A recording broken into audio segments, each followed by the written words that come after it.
Welcome everyone to the Undocumented Filmmakers Collective Artist Spotlight. The UFC's Artist Spotlight Instagram Live series is a monthly 45-minute conversation between artists who happen to share an undocumented experience.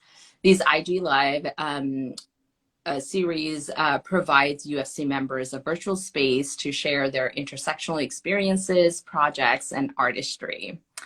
And we also want to give a huge shout out to our sponsor, MacArthur Foundation, for sponsoring us to be able to feature this series and support the artists who are participating.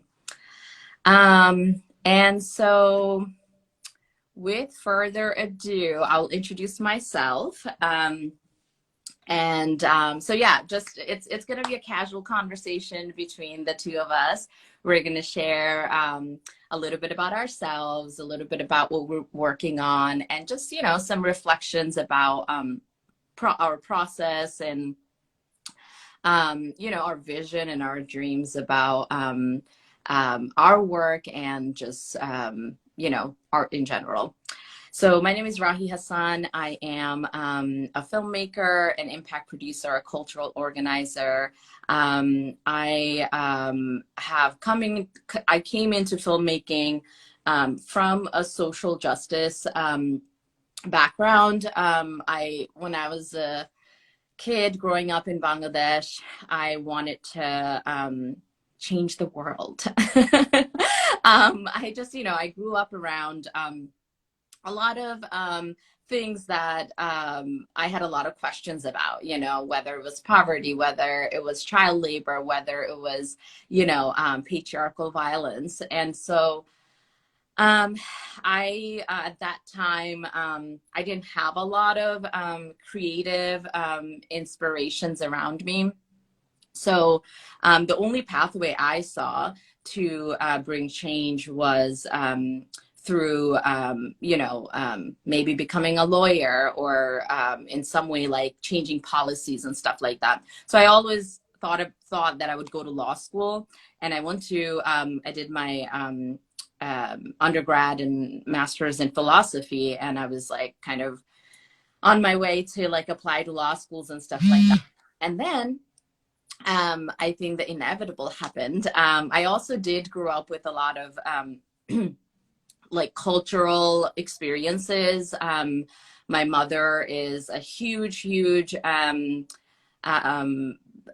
advocate for like art as a way of life and practicing art and creativity in everything we do. And so she, you know, I feel like I learned the history of my culture through art, through music, through poetry. And so, you know, we learned like, I learned a lot of performance arts skills, I guess, like, or craft as when I was a kid. But I didn't have a lot of, yeah, a lot of inspiration around me in terms of like, yeah, I guess, sorry, I kind of like lost my train of thought from there. So my journey from like wanting to go to law school to coming to documentary filmmaking, it was quite a story. But, you know, I really saw storytelling, the power of storytelling, and how like story, especially documentary filmmaking, how that can be a tool to bring social change. And so anyway, so I feel like that everything that I do comes from that lens of, you know, some of activism, some of advocacy, and some of, you know, wanting that passion for social change into my work. And so, you know, as a lot of us know, like making a living as an artist, it's not an option for a lot of us. So I think in some ways, and also actually recently, I think I was on this panel by Firelight Media, Beyond Resilience, and one of the filmmakers, Asia, who made a film about called The Feeling of Being Watched. She had mentioned something along the line of like marginalized artists, like we like when we're trying to be a filmmaker, we have to be organizers also, you know? So I think the birth of undocumented filmmakers kind of also happened that way. We were, you know, we were just a bunch of undocumented filmmakers that wanted to be filmmakers, but then we're like, okay, we don't have the resources we need. So we needed to organize to be able to create a sustainable pathway for us to be able to be filmmakers. And so I think I kind of went in this path of like becoming a leader in the field, and that had like slowed me down in my creative process a little bit, but I'm finding my way back there. So yeah, I'll share a little bit more a little later. So Mabel, if you want to introduce yourself, and then I'm curious about what you're working on right now. Thank you, Rahi. I'm having some stress relief tea today. Cheers to stress relief. Because I said, oh, wow, it's my first Instagram live. And I so admire everyone in the collective and all you all, because you embody so many things that I am so inspired by, including the use of the latest and greatest tech form. So I'm a little bit slower in that way, but at the same time, I feel like, yes, I had embraced different kinds of technologies since my early days in Peru when, well, my name is Mabel Valdiviezo. I go by she or them. And I am a filmmaker, but also a multidisciplinary artist. And I really, in the later years of my practice, I'm just more and more opening it up to, all right, well, maybe it's next time, next project or this project even can go toward, can not just be film, but maybe it's also an aspect of dance, or maybe it has also tech in some level, and or maybe it has a more traditional art form like mixed media. So a lot of times I'm going with some kind of plan and then it changes over time. But in general, I can see that path. And I think it's an interesting thing because it's almost like a circle. What do you say? A whole life circle. Right. Similarly, like you, Rahi, I really had a lot of like repressed creativity. I'm just saying repressed creativity, but it's not exactly like you. But I always was like directing the shows at school or running the newspaper or like leading folks to do something that everybody will come around and say, okay, let's do that.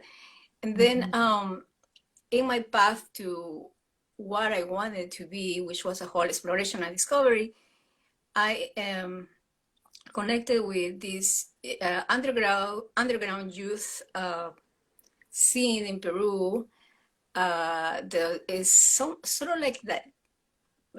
They're particular and own expression of Peruvian punk.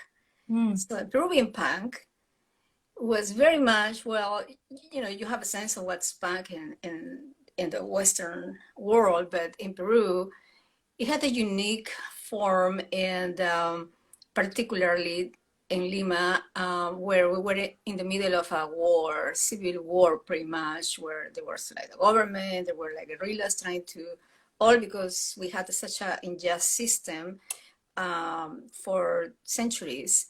And so I found my way to become an artist through, but without knowing that I was becoming an artist through this it's called the subterranean underground.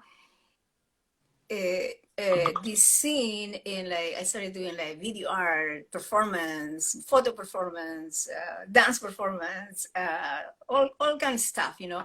But what was cool about it, it was that, you know, it was totally, because it was totally underground, we weren't thinking about, oh, let's get funding to do this, or you just do it.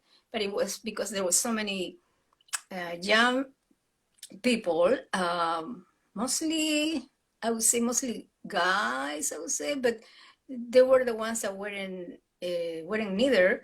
um, and there were an expression, and I found there I found my power to like, okay, I can be in front or behind, and I can do these all things that empower me. And do, interesting enough, those parts that I save in my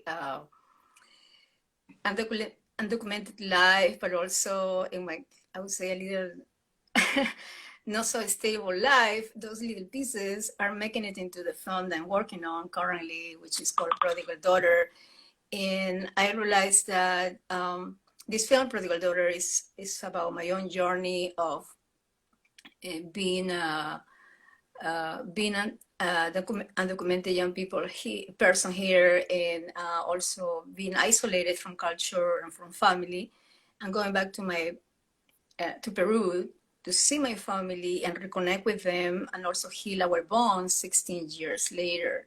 And the film is taken forever, I would say, but it's a good, in a good way. I started it in 2009, and sometimes those kind of pieces, especially because when they are personal, so personal, it just takes that kind of journey. So I'm embracing all the imperfections or seemingly imperfections, and I think that from that has come a greater reflection and wisdom. And my hope is that my vision is that that is brought back to the community in different ways. With I'm using art, primarily my own art in my film, but also art from other artists from the punk movement, and some of my mom as well, who I discovered she was an artist when I went to Peru, and I didn't know because I was away for so long and I was in mass communication. So the art, um, for the art to become a vehicle in the storytelling, but also in the visual parts of it, like the mixed media art that my mom does, the mixed media art that I do too, very distinctive, but at the same time complementary. And so, that's what I said. It's coming full circle. And then one strong vision I have when I go and work with the communities, which is really, really like what makes my heart sing in our communities, and working with women, immigrants in general, and also families, people who want to reconnect with families as another audience. I'm seeing the possibilities and speaking with my mom about it, and she's so excited because we did an exhibit, and that was filmed for the film, and now, and she had a lot of success with her own work. And I can imagine, like, okay, we go and do the workshops, maybe she brings her art or makes her art, and then she sells it, and she goes back to Peru with that, it gives her a reason to keep as being an artist, because she's always very modest. She doesn't believe she's an artist. They're like, well, you're a professional artist, you're selling your work, so you know what I mean? Yeah. Yeah. So that is I'm very much in the later stages of post-production there, and then I have this other project that I'm very excited about too, because I had a long period of not editing documentaries for or being in documentary teams for anybody else, because I was so focused on mine, and also in making a living and editing corporate or other kinds of videos. But I feel like I have been gifted the opportunity to work in a documentary as the primary editor of this work that is completely different, but maybe not so different.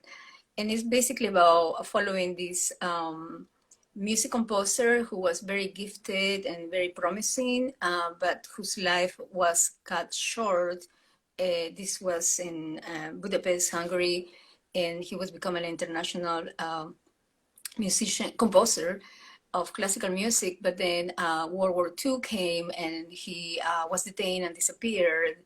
And so the family and the Vietnamese filmmaker who approached me, or I approached her, she's in LA, in the film, the character we're following is Paul Herman. And so I'm really excited for the film and for the healing possibilities, like music heals. How can all those atrocities and periods of history and for not to be repeated as well, how can we do it in different art forms? And this is music. And there is a lot of beautiful music that was composed and that was discovered and that was rediscovered and it was it's being put together. And the family also is a story of the family trying to get it through prominent composers and musicians of the world and to schools and everything. I think it's going to be really a continuation of my sort of like I founded Arts for Healing for a reason.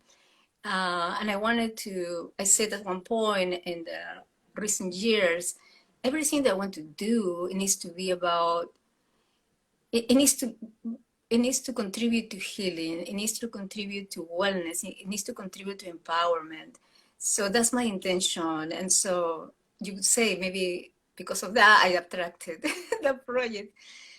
Besides my own personal work, right? And so I'm excited about that and the possibilities that life can bring. And so how about you, Rahi? I know you're cooking a lot of things. You're super dynamic and I'm just so curious. Oh my gosh, I need a moment to process though. Like, oh my gosh. Also, like, can we recognize International Women's Month as well? You know, I saw our friend Mario writing generations of artists, and that's what I was thinking about, you know, like the legacy that you're carrying on. And yeah, there's just so much resonance I am feeling right now with everything you're saying, and especially the piece about healing and empowerment and wellness, and your connection to your mother and the full circle, and you know, also the different forms of arts coming together, as you and your mother coming together, and like you rediscovering her or discovering her artistry at a later time in her life. There's just so much that's similar as I like share about my work. Yeah, I mean, oh my gosh, yeah, like I said, I just need a moment to process all your brilliance, all your magic. I feel like this was not planned. Like we actually had a chance to like really sit down and you know, just chat about our work, but I'm just kind of like, oh my gosh, like, can we be BFFs, please? Um, so yeah, okay, so my work currently, I feel like I am moving into a direction of this affirmation that I want to have an aspect of my work be very much rooted in personal narrative. So I created a piece called 30 when I had turned 30, and that was, you know, an installation experience piece, I would say. It was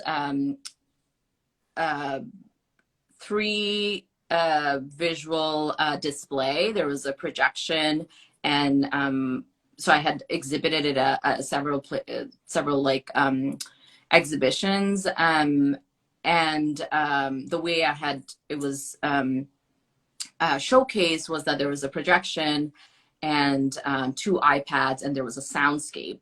And that project had three sort of component to it, or three, I don't know, what should I call it? I'm like blanking on the word, but three themes, I suppose. And it was shedding, cleansing, and celebrating. And even though 30 as a number was not necessarily a milestone per se, but that moment in time in my life was a very defining moment. And I felt like, literally, I felt like I needed to make that project for my personal healing. I had no concerns about who I'm gonna show it to, who am I catering it to. It was, so the process for that project, I went into a meditative journey for sort of wanting a spiritual rebirth for myself for a week, the first week of my 30th birthday. And the visuals, as you folks who have any, I don't know if anyone here had experienced it. Actually, yeah, I think a couple of people have. I had shaved my head to my skin, and I think that had something to do with like really trying to I mean, you know, as migrants and as a lot of these labels we have, like identity is just such a crisis, you know. And so I think we're a lot of the time, even subconsciously through art, we're trying to find our truth and find our identity. And I think that was a process where I felt like I just really needed to know myself like bare, you know, completely bare, which meant like, you know, that I could feel myself in every way possible. And also it was part of that shedding. And then there was a piece about cleansing was that, you know, I come from a Muslim background, and before prayers, we have a ritual, a specific way we have to cleanse ourselves. And I had incorporated that into my cleansing process. And for the celebrating, I had trained as an Indian classical dancer in Kathak for over 10 years. And the celebration was for me dance. And so that was a piece, you know, that was very close to my heart. And something that, you know, again, like was part of healing, and it was an empowering process for me to be able to create that. And the creation process was like, you know, there are footage you'll see where like I'm putting on this body art that we put on our feet for Kathak in the snow. So I wanted that entire filming process to be very intimate. So all of it was just me with myself. I didn't have anyone else in the process. I filmed myself in all of the process of the cleansing, the bathing, the shedding, or shaving. My backyard in Durham had a bamboo forest. So I was sitting in the bamboo forest and shaving my head. I had filmed that. And my landlord, I remember, there was also a piece about colors. So color is such a huge, you know, I guess, an identity or like a symbol for South Asian people. You know, our weddings are so colorful, our outfits are so colorful. And so in India, there is a festival called Festival of Color. So I wanted to, I had found like a piece of glass that I put on in front of the lens. And I had, I was like throwing this powder color. And the way I had showcased it in the projection was that there was like on the floor, there was a marking where the audience could step into the space and they would be part of, so you can see their shadow in the projection where the powder is being thrown at. So when you actually see witnessing the whole piece, you see that person, their shadow is like getting color. So I wanted to incorporate the audience into my celebration of this spiritual rebirth. So, you know, I'm sharing, that's a project from 5 years ago, but the reason I'm sharing that is because I think that's kind of where my journey of personal narrative and experimenting with personal narrative storytelling had started. And I held on to that. And then I created a short film called 35 as part of the Beyond Status showcase. And that was a more of a traditional, you know, documentary style film. And full transparency, I don't know if Jesus is in the audience, who was the director for the Beyond Status showcase or had put together that showcase. You know, I think one of the learnings from that's kind of a sequel of 30 from that second project was that, you know, personal storytelling is a process. You know, you're putting your entire self into it and it takes time. So that film 35, I feel like I was in this time crunch. And I had deadlines to meet, you know, and which was cool. I'm so grateful for Beyond Status because I needed that film to be out, and I'm glad it exists out there. But, I do feel like I could not encapsulate the narrative fully into that short film, because I feel like there was just so much remnants and so much residue from that filmmaking process that like spilled over, that I needed to like put back into the film. So coming to my current work, what I'm interested in is, so what I realized so when the Beyond Status showcase was happening, I had said that I'm actually working, I would like to build 35 into a feature length film. But as I have been working on that, I think what I realized is that I want to work on my personal narrative, that like path of my creative journey, like piece by piece. So what I'm thinking, I'm going to actually tackle them as chapter by chapter. 30 was a chapter of like a bigger narrative. 35 is a chapter. And so currently I'm working on, again, a short piece about my fertility journey. I recently did an egg freezing procedure where I like froze my eggs, and a lot of my friends were interested in the process. They were, asking me about it. And initially I thought that I would like make a YouTube video that's like sort of, informational and just talking about what the process was like. But then it occurred to me that there is a story in there. It's not just information. It wasn't just a process that I did. There's a deep, deep story actually. And it actually very much connects to 35, because 35 was about identity, about migration, about birth story. I went back to my country after 19 years and I was looking for this birth certificate.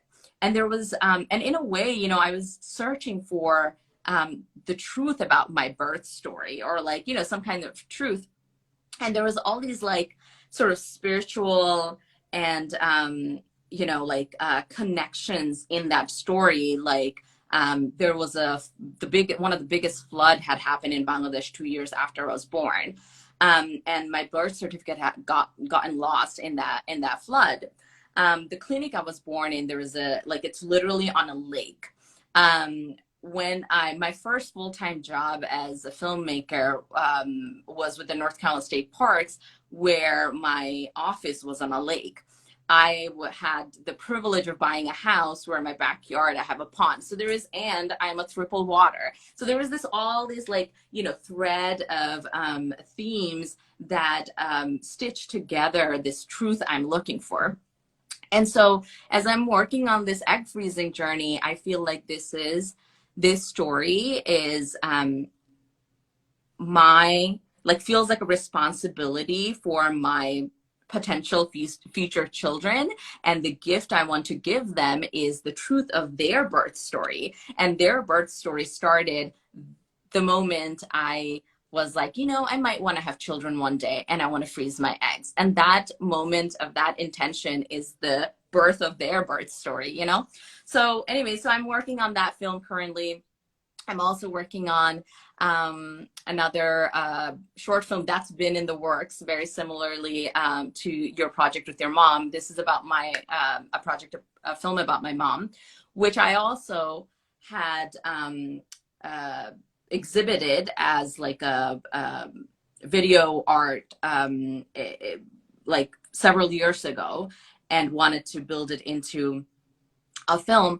Again, personal storytelling and family storytelling is a lot. There's a lot in there. There is complexity, there's trauma and all of that. So which is why it makes sense that it's been such a slow process. That film is called Dhupshika, which is my mom's artist name. And I also discovered that she's an artist like 5 years ago, when she started writing poetry after, or maybe it's 6-7 years ago, when all her kids left home and she just found herself immersed into this liberatory path that she carved for herself through poetry. I feel like I can make, I don't know, like write novels after novels after novels about my mother. She is the biggest icon for me. I literally don't know anyone that's I don't know. I don't even have the word. That's why I have to make this film, to find those words. But yeah, it's a story about how she had taken poetry and turned it into you know, a way to liberate herself and find peace and like and joy for her community. So she hosts all these, like she has her own Facebook Live shows where she, during the pandemic, she brought in, you know, Bangladeshi, you know, housewives and folks who are like, you know, are not necessarily have the ability or capacity or the, you know, resources to be able to like go into like becoming you know, a poet professionally, and she is bringing all these folks in this virtual platform, and on a weekly basis they, you know, share art, practice art, and hang out with each other. So yeah, I'm gonna pause there on those two films, and I do have a couple of other projects that are in development. But I can maybe talk a little bit more about that in just a minute. I want to come back to you, Mabel, and I'm curious about like, I guess your vision for if you had like an ideal world for undocumented artists or for yourself, what would that look like? Well, that's a big question. It's like, oh my God, And I don't know how much I time we was have. thinking about this for literally 2 weeks and nothing was coming to me. And suddenly, since it started to come, that have been there, but I wasn't able to express it to myself. And through a number of things, little rituals or bigger rituals, including reading a book about punk youth in Peru that literally took me back to memory lane, because some of the friends who talk about in the film were my friends at the time, or some of them continue to be my friends. So, and I remember writing some notes, and then when I read the book, I was like, that's exactly what I was writing or trying to write, but it's more clear, right? So, but first of all, this may sound like, wow, this is utopia, but hey, we should have utopia. We should dream the impossible, or what seems impossible, but it's always possible, because nothing is impossible until there is no life. And so I would start with thinking about a vision of open borders, a vision of where everyone and everyone from any country, any race, any religion, any gender, and so forth, really an ability, has the human right, the innate right to move everywhere they want, and work everywhere they want, and study everywhere they want. There is not limits. There is no borders. There is no walls. And so I think the term is already coined, and there are economists talking about it. And I discovered it recently because I'm doing a project about that for that is more like for a nonprofit on labor mobility. But in order to be able to do this, I was reading a book. It's called Open Borders. And it's a book that I was like, oh my God, this is so great. Everybody should read it. And so we understand so much how we can be a better world and be enriched by all the benefits that open borders bring and labor mobility brings. Because if you have labor mobility, maybe you have cultural mobility, and you have everything else. So everything is connected, interconnected, and everything impacts the other, right? So I would start with that. And so in that sense, for artists and undocu artists who have been or are, or are formerly so forth, that we wouldn't need to be in this condition or limbo or situation, because now we are recognizing each other for like really who we are, essentially human, essentially there is no other. We are, I'm you and you're me, and we really can recognize and greatly empathize with each other at that level. So it's sort of like opening of the heart, really. And so that's how I see it. It's a big possibility that I'm hoping that it happens in my lifetime. But what can I do to go to that? How can I contribute towards that? It's a question that I'm starting to think about, to explore, and maybe it'll be in my artwork, or maybe it'll be in my films, maybe it'll be in that connection of that you beautiful talk about to Rahi, which is the connection of your work with a community, with an audience, with a, with them participating in your work, so that there is no more distinction between the artist and the community, but it's more like we're co-creating. So I really love the possibility of co-creating. So, and I think that there are cases out there that I'm starting to see where, like, filmmakers name their subjects, maybe they're producers, right, or co-producers, or even co-directors. That's sort of like the path starting to be that way, and imagine seeing that in the arts, right? And so, and then I think that also the other aspect of making a change in the industry, I would say, I mean, the film industry, for better or worse, it still feels like a monopoly, a monopoly where all the resources, the funds, the talent and all that is all concentrated on that in order to access. It's almost like it's very hard, almost impossible sometimes, for people who are considered who aren't at the fringes of society, or seemingly at the fringes of society and so forth. And I'm like, well, for a long time, and this is very interesting because as I was mentioning before, when I was young in Peru, there was practically no system for us as young Peruvian punk subtes, but in our collectivity and solidarity, we created, and those works are there, and we were responding also to the times, those times that were very intense in terms of political violence and inequality. And today, still, there is a lot of inequality there. But I'm sure there is, and I would love to see more of that coming to light, coming to the surface, to be celebrated, to be uplifted. Those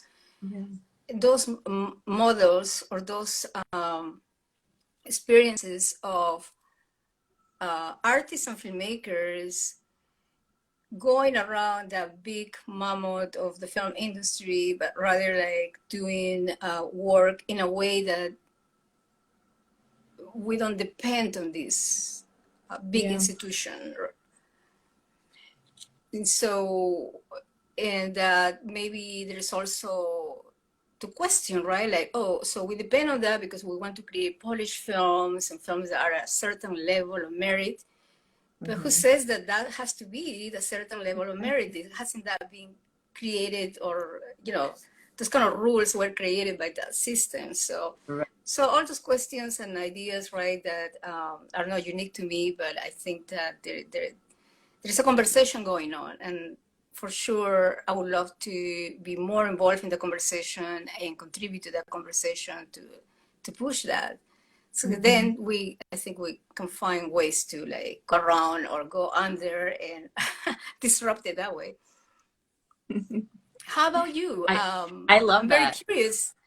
Very curious because, right, you're an artist, and you definitely have this background of being an organizer, being in the trenches of social change. So it'd be great to learn about your thinking and your practice on that.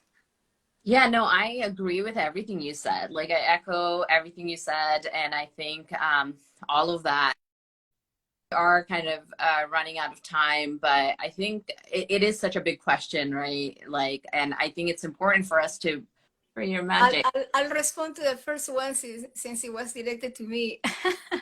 So, where is Pisco from, Peru or Chile?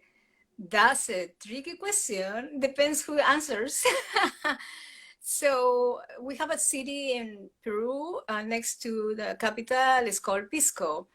And our Peruvian Pisco comes from the city of Pisco mostly. And so we have that.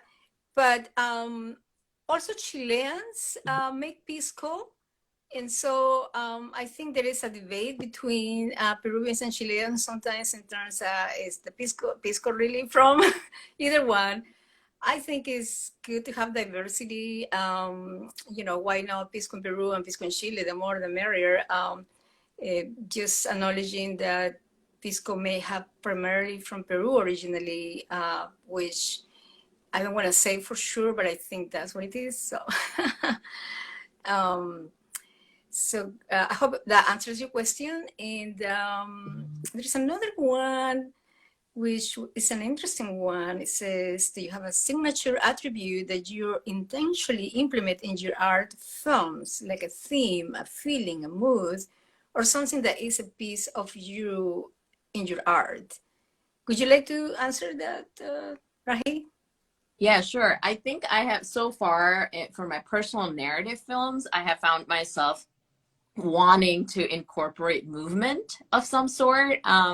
Just coming from a dance background, I definitely feel like dance is like such a huge part of who I am. And so, yeah, I always find ways to incorporate movements in some way. What about you? That's really cool. And when I was young, I was into performance and dance, and I was into filmmaking and dance, and I was trying to figure out what. But now these days, dance came back to my life, especially after one of my bouts with cancer, and so I listened to that part of my body said, you need to move and dance and so forth. And so that's coming naturally to my projects too. I think it's more a combination of dance movement and some other expression of art that it may be tech, as mentioned before, some element of technology, that maybe it'll get to VR or not. I'm not sure yet. And so it's coming very, very strongly. And the other thing is, I think that I intentionally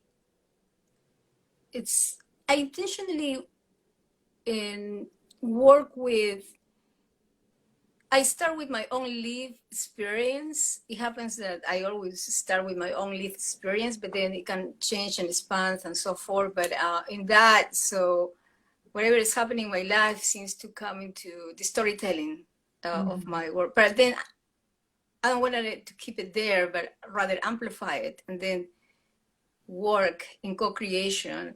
And so it always gets me like thinking and thinking about how that can come alive. And I think it's a process. It takes time. And I just have to embrace it. And maybe other arts forms can be more easier or rather faster to execute. But these days I'm thinking about, well, it's not so much about the final product, but more about that tangible or intangible thing called process. And I think that's guiding that and embracing that also helps me to be grounded and not have the anxiety of having to have a performative presentation. Okay, this needs to be done, and then like most professional artists do. So I'm trying to get out of it. Maybe I'm trying to decolonize my art practice. I love that. I'm here for it. I I think there was another question if you have a favorite film about like around social change. Yeah, there's a lot of films about social change. They're excellent examples of social change. And but I wanted to highlight one by a dear friend who also made a personal film. And this personal film, had, she knew, but it was always difficult to convince others, meaning the funders and so forth, or the distributors, that the film had a possibility to really have social change, but it did. And then when she just went on her own and found her path and really took it to all levels possible, all over the globe, to very different audiences, but they embrace this, they embrace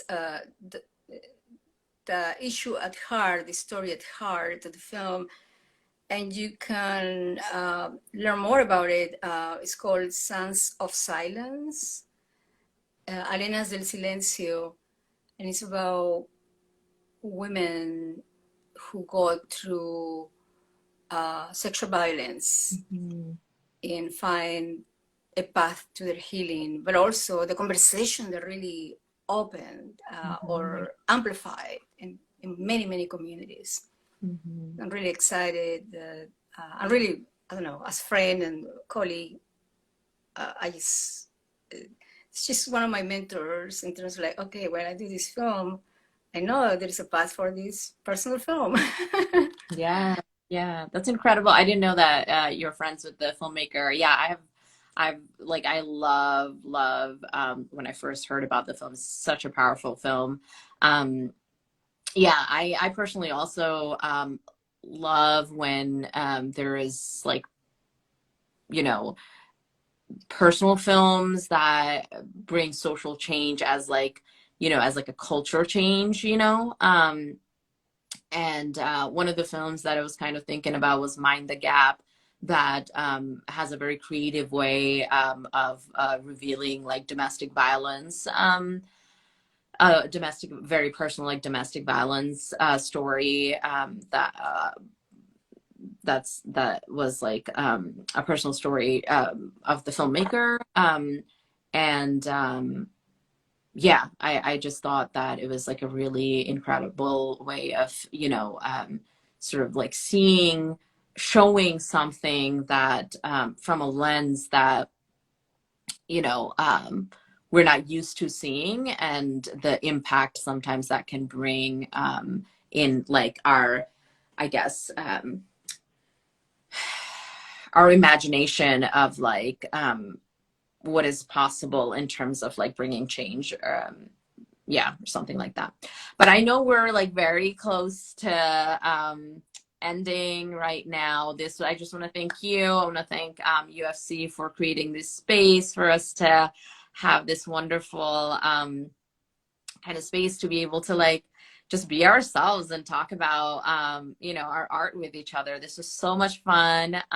Thank you, Mabel, for trusting you know, all of us here to share your story. And it was just so incredible, and so like to hear your process and how powerfully you have been carving your creative journey. Yeah, and I look forward to continue our conversation offline. Yeah, me too. I really look forward to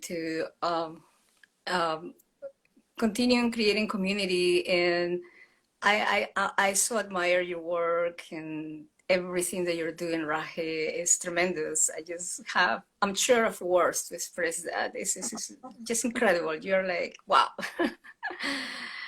It's so great when a younger generation really inspires somebody from, you know, in between generations or all generation. Is just amazing. And so I really want you to know that I'm like, I'm just, oh, wow. And Virtual hug, virtual hug. yeah, virtual hug and some more tea, and now it's joyful tea instead Yes, of joyful stress tea. relief tea. We started from stress relief tea to joyful tea. Right, right. And I just wanted to give a shout out and closing to our audience for being with us, listening to us, and hopefully being inspired by us. And uh, please follow us in social media, subscribe to our newsletter, support UFC, and stay tuned for the next Instagram Live month. And also, we want to give a big thanks to the MacArthur Foundation for sponsoring this series. And you can find out about our work in somewhere in in the chat or so forth, right? So mine, you can go arts for arts number 4 healing and Instagram. Or to my film Prodigal Daughter, the movie.com. Yep, and mine is also the handle that's here, MMJ Documentaries, all across all social media. And if you need to email me, it's mmjdocumentaries@gmail.com. And if you wanna, if you go to Linktree, it's also like /Linktree/MMJ Documentaries. You can sign up for my newsletter. And yeah. All right. Okay. It's been great. Thank you so much. Thank you. Well, Have a good night, bye-bye. everyone.